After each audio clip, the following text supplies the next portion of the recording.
dan seterusnya ya, menggunakan dataset yang sudah diberikan ya. Nah, hal yang pertama yang perlu kita lakukan adalah melakukan import dataset ya. Import datasetnya dalam bentuk kalau tidak salah Excel ya, Excel atau CSV ya. Nah, kalau dia dalam bentuk Excel di pemrograman R, kita perlu menginstal terlebih dahulu paket read Excel-nya ya. Read Excel ini harus kita install dulu ya untuk pertama kali ya. Tapi untuk seterusnya nanti sudah tidak perlu lagi, hanya cukup kita panggil menggunakan library ya. Tapi kalau untuk pertama kali maka kita perlu menginstal terlebih dahulu paketnya ya. Sini bisa kita klik di sebelah kanan ya. Ada menu paket, kemudian sini ada install ya. Nah, tinggal kita cari saja read, ketikkan read XL ya. Nah, karena ini sudah sudah terinstall, jadi tidak perlu lagi diinstal ya. Nanti kalau Anda pertama kali harus diinstal terlebih dahulu.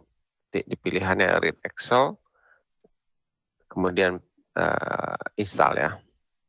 Oke, karena ini sudah ada, tinggal kita ketikkan library, kita panggil ya, read Excel. Nah, contohnya kita ketik saja run ya. Nah, ini sudah terpanggil ya. Oke, kemudian berikutnya adalah kita memberi nama untuk dataset yang mau kita panggil ya. Misalkan di sini saya kasih nama dataset tugas tutorial 1 clean ya. Oke, sama dengan kalau di pemrograman R itu kurang dari strip ini dibacanya sama dengan ya, read Excel karena kita menggunakan Excel ya. Yang kita gunakan read Excel, buka kurung, kemudian tuliskan letak di mana dataset kalian itu disimpan di dalam komputernya ya. Kalau saya menyimpannya di folder disk drive di disk media ini ya, dan seterusnya. Kemudian oke ya, ini sampai sini aja dulu ya. Sekarang coba kita run ya.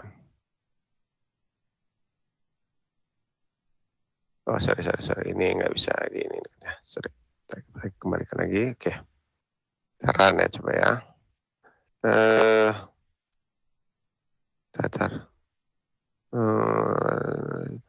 Oh sorry, ini sepertinya dia tidak ada di sini ya. Wait.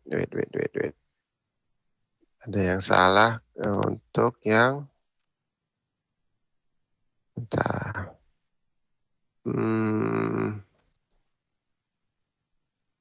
Dataset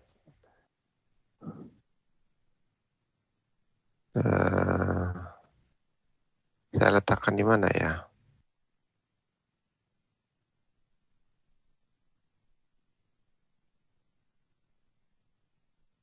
Benar. Sudah benar. Seharusnya bisa ya. Oke, ini jalan yang berikutnya. Bentar ya. Kita dari sini juga bisa ya import dataset ya. From Excel. Yang diletak salahnya di mana ya? Sebentar.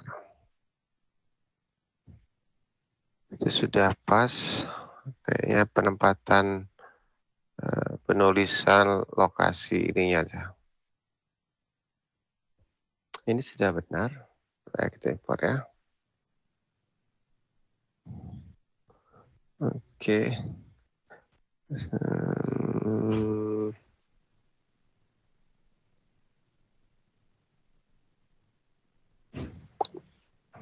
Oh ya, sorry. Dia harus semuanya, maaf. Ini harus semuanya harus dicantumkan ya. Oke, ntar saya ulangi ya. Read Excel-nya harus dibuatkan juga. Jadi dia nggak bisa hanya satu-satu ya. Oke. Oke, jadi harus kita blok semuanya. Sorry. Ya, sama aja ya. Tadi saya lupa untuk memblok semuanya ya. Ini misalkan kita hapus dulu. Yes. Oke, kita blok. Coba kita running lagi. Nah, bisa ya. Jadi tadi library read Excel-nya harus bersamaan juga di eksekusinya ya. Oke, berikutnya kalau mau melihat datanya klik saja di sini ya. Sama aja ya, view dataset ya. Seperti ini ya. Ini ada dua kolom kecepatan dan kolom jarak gitu ya. Berikutnya kita mau mencari nilai rata-rata ya. Dari rata-rata dan standar deviasinya ya.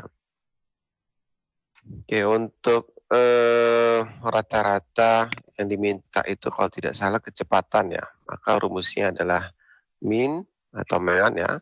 Dataset, tuliskan nama datasetnya apa gitu. Clean, kemudian dolar. Ini untuk kolom kecepatan. Jadi akan mencari rata-rata pada dataset di kolom kecepatan.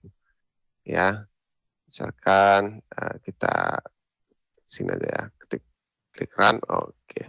Ini sudah dapat ya 17,5 untuk rata-ratanya kecepatan ya. Sedangkan untuk rata-rata untuk jarak, ini tinggal kita rubah ini aja ya, jaraknya aja ya, kolom jarak. Kita run lagi 42,28 ya. Sedangkan untuk standar deviasinya di kolom jarak, rumusnya SD ya, SD itu standar deviasinya. Kita klik run 24,7. Nah itu ya. Mudah kan ya untuk mencari rata-rata dan standar deviasi. Oke, berikutnya kita mau membuat scatter plot sederhana ya. Jadi kita mau menggunakan membuat apa istilahnya ya, kalau di ini di visual itu plottingnya ya, sebarannya ya. Kita mau membuat sebaran datanya, datasetnya ya. Oke, yang pertama kita lakukan adalah menginstal paket ggplot2. Di sini sudah saya install ggplot2. Mana?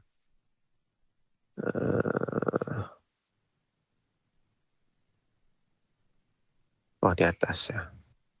ggplot2.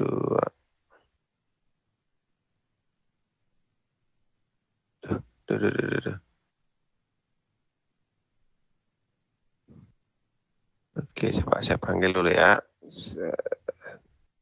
Ini sudah saya install belum ya?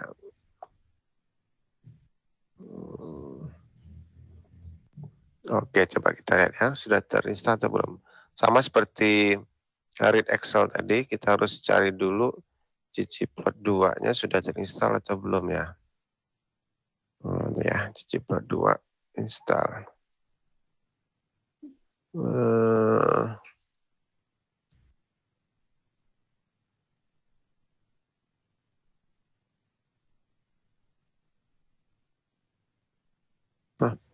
Seperti sudah saya install kemarin.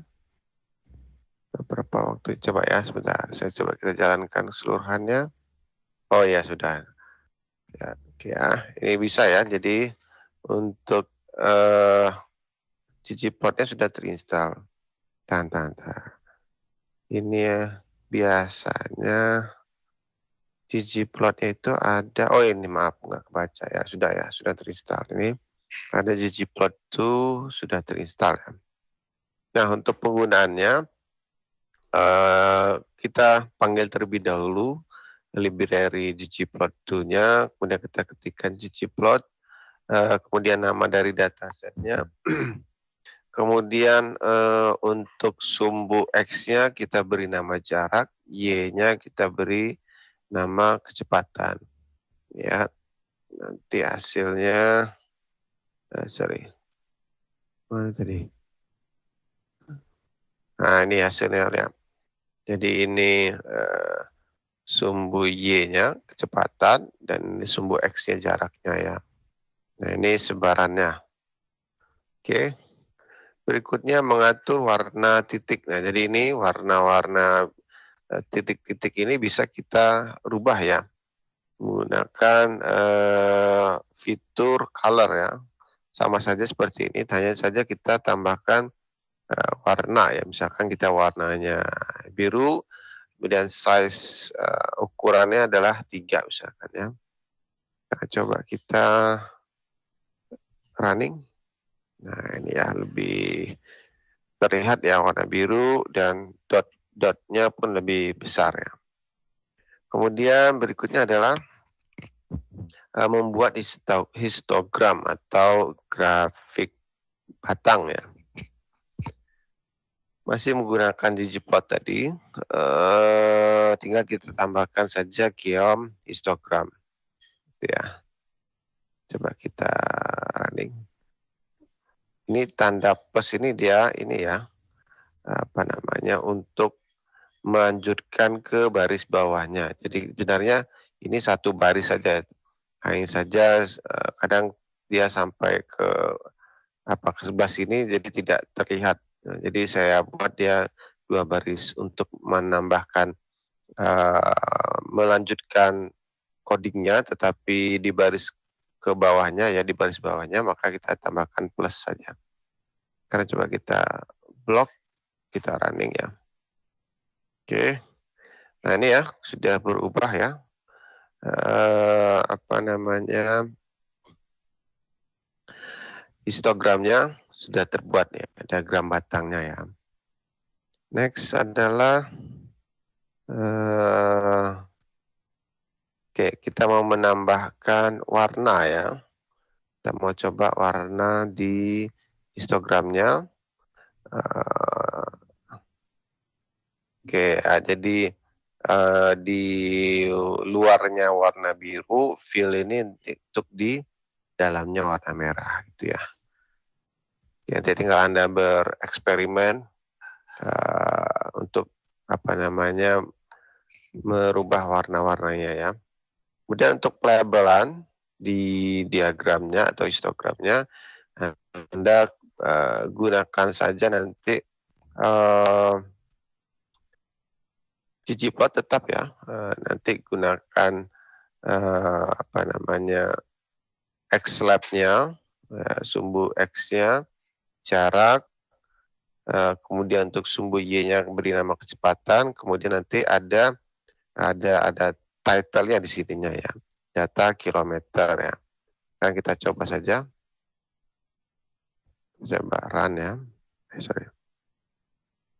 Nah, di sini ada keterangan atau judulnya data kilometer, sumbu Y-nya kecepatan, sumbu X-nya adalah jarak. Misalkan data kilometer ini mau kita ubah dia berada di tengah, maka kita gunakan coding ini ya. Jadi kita gunakan ggtitle-nya data kilometer tetap, kemudian adjustment-nya 0,5. Nanti bisa berubah-ubah ya, kalau dia 1, kalau tidak salah dia ke sebelah kiri, dan seterusnya ya. Kita coba run ya. Nah, ini sudah berhasil ya. Kita buat title-nya menjadi berada di tengah-tengah. Itu ya. Saya rasa itu yang bisa saya sampaikan. Nanti kita akan coba belajar lebih dalam lagi tentang pemrograman R pada web berikutnya. Jika ada pertanyaan, silakan tanyakan pada kolom diskusi. Sebisa mungkin nanti akan saya jawab jika ada pertanyaan ataupun yang ingin didiskusikan. Kurang lebih Itu saja yang bisa dapat saya sampaikan. Terima